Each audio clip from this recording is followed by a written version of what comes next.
Le 9 juillet 2006, l'équipe de France faisait face à l'Italie en finale de la Coupe du Monde. Dernière danse annoncée de l'idole de toute une génération et légende du football Zinedine Zidane, cette rencontre restera malheureusement gravée dans les mémoires non pas pour ce geste exceptionnel, mais bien pour celui-ci.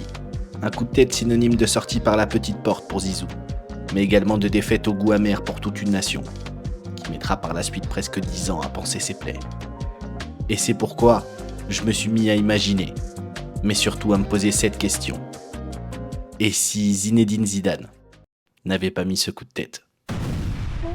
Après s'être défait de l'Espagne en 8e, du Brésil en quart et du Portugal en demi, c'est cette fois-ci l'Italie qui se présente face à Zizou et ses coéquipiers pour clôturer un tournoi tumultueux. La finale de la Coupe du Monde s'apprête à rendre son verdict. Mais avant cela, les Bleus ont beaucoup à faire. Et ils ne se feront pas attendre. Dès la 5e minute, Thierry Henry dévie un long ballon de la tête à destination de Florent Malouda qui parvient à se faufiler dans la surface italienne avant d'être déséquilibré par Marco Materazzi. L'arbitre pointe donc sans hésiter le point de pénalty. Zinedine Zidane récupère logiquement le ballon.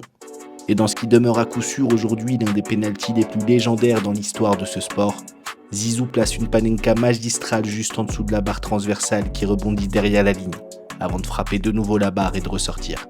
Après quelques secondes de confusion, le but est accordé.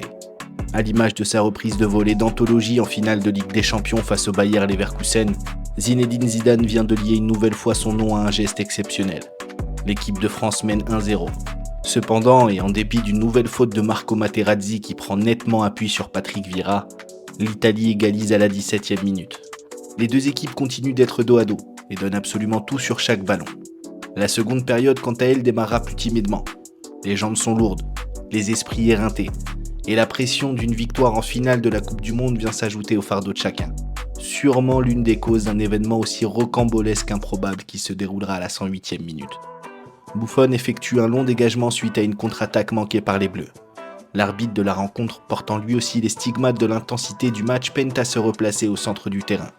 C'est donc au cours d'une tentative laborieuse pour rattraper son retard sur le départ de l'action qu'il dépassa Zinedine Zidane et Marco Materazzi. Ce qui le força à stopper net sa course, c'est une insulte qu'il pensa dans un premier temps destinée à sa personne, avant de rapidement réaliser que ces mots proférés étaient à l'encontre de Zinedine Zidane. Le regard surpris de Marco Materazzi, qui n'avait visiblement pas vu que l'arbitre était à 2 pas derrière lui avant d'adresser un poème à la sœur de Zizou, trahissait sa culpabilité. Zinedine Zidane se contenta de charrier son adversaire en souriant avant de lui faire signe de la fermer. Mais même lui n'imaginait pas que l'arbitre adresserait un carton rouge à Materazzi pour ces mots.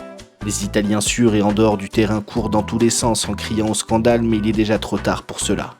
Les joueurs de la nationale et à bout de nerfs dégoupilleront et adresseront des tacles rugueux, feront de l'anti-jeu, absolument tout pour tenter de provoquer et faire craquer les Bleus, bien trop occupés à tenter de marquer ce but qui leur permettrait de soulever le trophée. Et sur une transmission millimétrée, Willy Sagnol trouve Zinedine Zidane dans les airs qui place un coup de tête légendaire. 8 ans après France 98, Zizou réitère et inscrit un but en finale de la Coupe du Monde.